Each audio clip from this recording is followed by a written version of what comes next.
झी24 तास एक पाऊल पुढे। रंजन सोधीनं डबल ट्रॅप मध्ये निराशा केलेली आहे। फायनल राऊंड मध्ये क्वालिफाय करण्यात तो अपयशी ठरलाय। त्याचं ऑलिम्पिक मधलं आव्हान आता संपुष्टात आलंय। सोधी क्वालिफाय राऊंड मध्ये 134 पॉइंटसह 11व्या स्थानावर फेकला गेला। शेवटच्या राऊंड मध्ये त्याची कामगिरी सुमार झाली आणि याचाच फटका त्याला बसला। सोधीकडून शूटिंग मध्ये मेडलची अपेक्षा होती, मात्र त्याला काहीच कमाल करता आली नाही।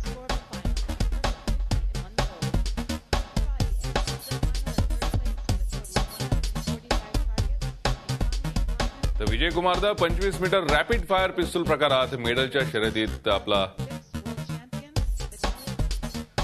स्थान टिकवलंय। विजयनं 293 पॉइंटसह पहिल्या फेरीतच संयुक्त दुसऱ्या क्रमांकावरती आपलं स्थान नक्की केलंय। विजय कुमारचा 25 मीटर रॅपिड फायर पिस्तूलच्या सेकंड हाफ शुक्रवारी होणार आहे, त्यामुळे त्याची कामगिरी कशी होतीये याकडे आता सगळ्यांचंच लक्ष असेल। आपण पाहतोय रंजन सोधीनं काहीशी निराशा केली असली तरी विजय कुमारनं मात्र पदकाच्या आशा कायम ठेवल्यात। उद्या त्याच्या इव्हेंटमध्ये आपल्याला कळेल की त्याला पदक मिळू शकेल की नाही। त्यामुळे अजूनही शूटर्सकडून मेडल्सची आशा ठेवायला हरकत नाही। आज सोधीनं काहीशी निराशा केली, मात्र विजय कुमारकडून आता मेडलची आशा आहे। डबल ट्रॅपमध्ये सोधीकडनं गोल्डन मेडलची अपेक्षा केली जात होती, मात्र त्याला कामगिरीत सातत्य राखण्यात थोडंसं अपयश आल्याचं दिसतंय आणि त्यामुळे मेडलच्या आशा त्याच्या मावळलेल्या आहेत। आपण या संदर्भात अधिक चर्चा करणार आहोत। आपल्यासोबत आहेत आंतरराष्ट्रीय ख्यातीचे माजी शूटर विश्वजित शिंदे। विश्वजित, आपलं स्वागत करतो स्पोर्ट्स बारमध्ये। नमस्कार। आज खरं तर आशा होती सोधीकडून विशेषतः, कारण सगळ्यांनाच वाटत होतं की आज सोधी आपल्याला एक तरी मेडल मिळवून देईल, पण आज शेवटच्या मला वाटतं त्याच्या सेगमेंटमध्ये किंवा शेवटच्या भागामध्ये कुठेतरी त्याच्याकडनं सातत्य त्याच्या कामगिरीतलं कमी पडलं। रंजन सिंग सोधी हा आपला म्हणजे ज्याच्याकडून आपण खूप आशा करू शकतो असा होता, कारण तो वर्ल्ड रँकिंगमध्ये नंबर 10 वर जरी असला तरी वर्ल्ड रँकिंग नंबर 1 त्यांनी गाठलं होतं। अनेक वर्ल्ड कप्समध्ये त्यांनी सुवर्णपदक जिंकलं होतं, एकदा नव्हे तर 4दा जिंकलं होतं।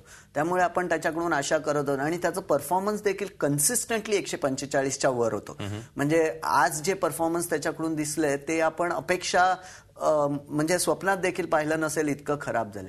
पण ओव्हरऑल आजचं जे परफॉर्मन्स पाहिलं तुम्ही तर आज 143 वाला पहिल्या क्रमांकावर आहे। म्हणजे सगळ्यांचाच परफॉर्मन्स डाऊनफॉल झालंय आणि याला कारणीभूत कदाचित आज तिकडे असलेलं क्लायमेट असेल। तिकडे खूप ढग होते आणि नंतर जेव्हा ही कामगिरी आपल्याला पाहायला मिळाली, म्हणजे तरी सुद्धा रंजन सिंग सोधी अगदी शेवटच्या टप्प्यापर्यंत म्हणजे शेवटचे 10 बर्ड्स राहीपर्यंत 4थ्या-5व्या स्थानावर होता आणि तो फायनल्सला नक्की असणार आणि डिफरन्स पण 2 पॉइंटचा होता, म्हणजे फायनल्समध्येही तो कव्हर करू शकेल अशीच आशा होती। मात्र शेवटच्या 10 मध्ये तो एकदम ढेपाळला, 2 बर्ड्स त्याचे मिस झाले आणि मग आपल्याला तो अगदी 11व्या स्थानावर गेला। त्याचा ॲव्हरेज 92 वरून 89 वर येऊन पोचला।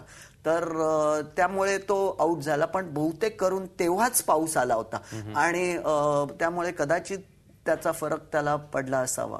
झी24 तास एक पाऊल पुढे।